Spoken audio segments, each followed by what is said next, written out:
A script, 16 seconds. ACA tax credits expire December 31st, and 15 million PAR face 1,000 plus monthly premium spikes. And Stanton's warning: Arizona families pay hundreds more overnight. NDEM's demand extension. GOP blocks new debt. No politics, just healthcare collapse in 90 days.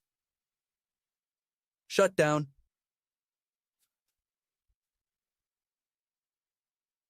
Sources: directly from congressional search result. Stanton's urgent warning on ACA tax credits expiring Dec 2025, causing hundreds or thousands more out-of-pocket blastostien for families.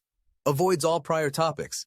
No military pay, WIC, layoffs, or courts.